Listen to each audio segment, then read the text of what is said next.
堑壕战这种19世纪出现的战争形式，在第一次世界大战中大放异彩，却在第二次世界大战中呢，被以坦克为主导的大规模装甲部队所淘汰。但在最近的俄乌战场上，堑壕战再一次回到了战场上。那么在坦克装甲车满地跑、隐身战机满天飞、天空中甚至布满了侦察卫星的今天，这种100年前的古老战术为什么又再次重现了呢？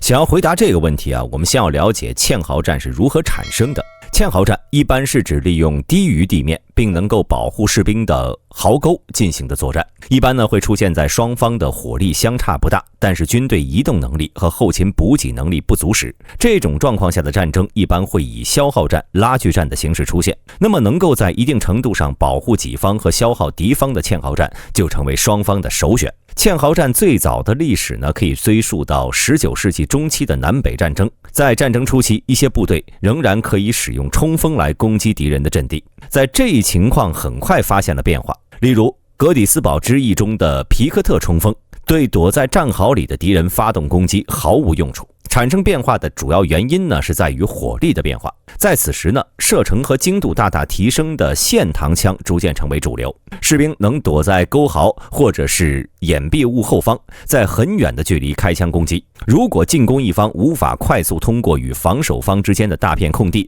那么就会在敌方的打击之下付出大量伤亡。南北战争结束后，随着火炮的进一步改善，射速和威力都大幅提升，这使得进攻方和防守方之间的地域成为了大片无人区，任何一方想要穿越都要付出大量伤亡。南北战争在某种程度上成为了对第一次世界大战的预演。在南北战争结束之后，随着铁丝网的发明和火炮的发展，堑壕战的所需要的要素都相继问世了，只等一场战争来印证。但直到了第一次世界大战爆发，大部分人依然没有意识到堑壕战已经改变了战争的形式。双方都使用拿破仑时期的战略和战术，骑兵单位被火车送到前线，指挥官根本没有想到，在密集火力面前，骑兵毫无办法。在战争开始后不久，双方都意识到了自己的错误，正面进攻只得到自己的伤亡。随后双方纷纷开始挖掘战壕，从瑞士边境一直延伸到比利时海岸的漫长堑壕成为了这场战争的主角。战争转入漫长的拉锯和相互消耗，在这期间，双方都在思索如何打破这个僵局，从而让自己的军队在接下来的战争中占据优势。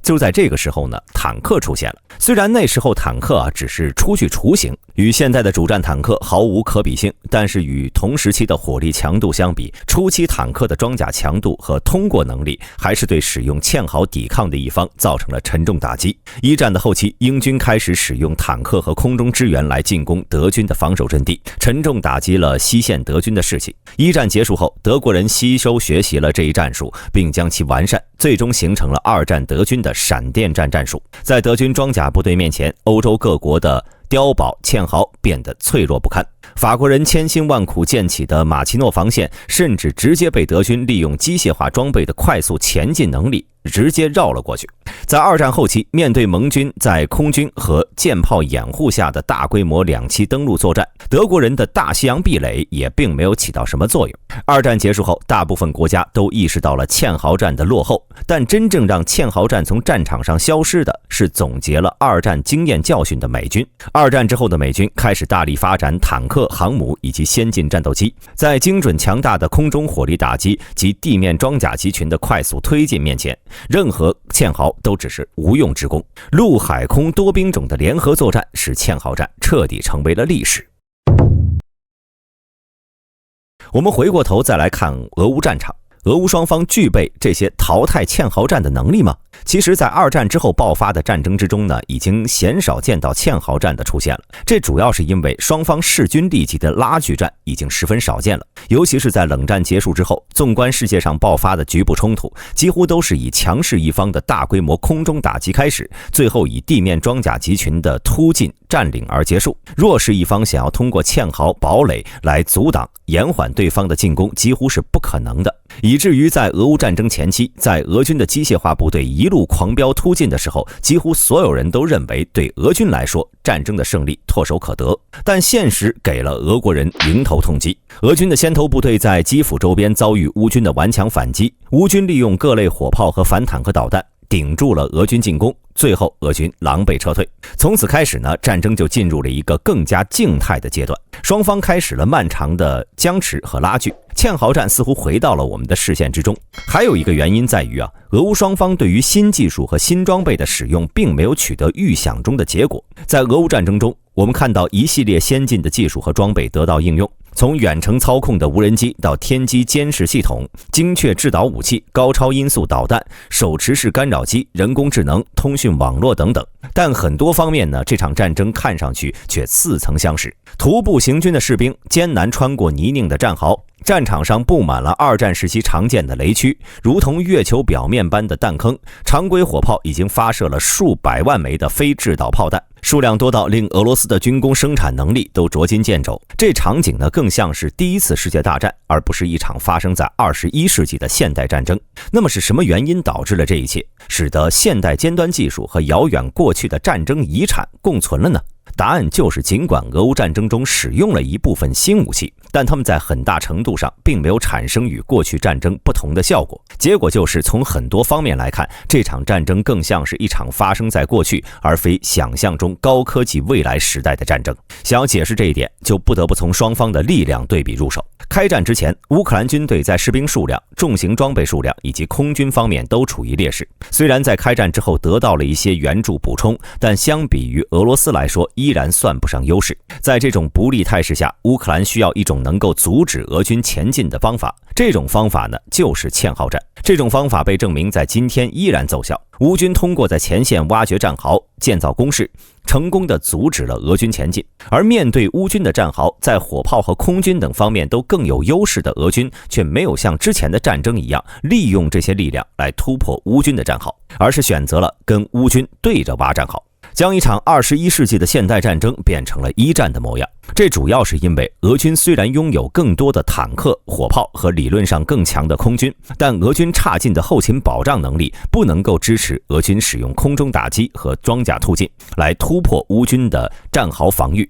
俄军坦克在进攻过程中出现大量的非战斗损失，例如机械故障以及缺乏油料等，导致俄军地面部队往往在到达作战地域之前就失去了利用装甲载具掩护步兵前进的能力。而俄军的火炮因为弹药的缺乏，也不能完全对乌军进行火力打击，掩护步兵前进的任务。还有俄罗斯空军，在乌克兰相对弱势的空军力量面前，俄罗斯空军本来应该是俄军突破乌军防御的利器，却因为俄军精确制导武器的缺乏，而不得不冒着极大风险去扔无制导的炸弹。而乌克兰则利用西方援助的防空武器，击落了大量执行此类任务的俄军飞机，给俄罗斯造成了大量损失。所以总的来说，俄军因为后勤保障能力的严重不足，导致他们不能使用21世纪以来将堑壕战淘汰了的各种现代战术，只能采用跟乌军对着挖战壕、拼消耗的战术。而这场21世纪的堑壕战跟一战时的堑壕战相比呢，已经发生了很多变化。在各类新技术、新装备的加持下，这场现代堑壕战已经成为了各种新战术的实验场和展示台。每日邮报采访的一名乌军士兵讲述了他们如何对俄军战壕发起攻击。在攻击俄军战壕之前，进攻一方会使用各类火炮来对战壕进行打击，在地面部队进入之前，对俄军战壕的打击越多，越能挫伤俄军士兵的作战能力。在火力打击之后，侦察俄军堑壕的具体情况就成为了作战的重点，研究堑壕的具体入口、防空洞的位置，以及可能的逃生通道的具体位置等等。而对战壕的攻击效果，很大程度上取决于攻击俄军的后勤保障根源，以防止他们将弹药和补给送进战壕。乌军的破坏小组会渗透俄军后方，以切断俄军单位之间的联系。这些渗透行动呢，都要经过严密计划。而在这些常规手段之外，还有另一种新型装备，对堑壕战变成了另外一种样子。那就是无处不在的无人机。无人机使得战壕变得更加危险，这些机器通常会配备手榴弹或者迫击炮弹，它们可以在敌人的战壕上空徘徊，操作员可以在后方识别战壕中的士兵作为目标，或者为炮兵打击提供精确坐标。而无人机盘旋的噪音也会让战壕内的士兵承受巨大的心理压力。俄乌双方选择堑壕战的理由各不相同，乌克兰是因为防守的需要，而俄军则完全是因为后勤保障能力和军工生产能力的不足所导致的无奈之举。而在这场21世纪的堑壕战之中呢，我们也能看到各种新式装备和新技术的应用。那么如今全面转为堑壕式的拉锯消耗的俄乌战场，未来又会发生什么呢？这就是今天视频的全部内容，我是大兵，我们明日再见。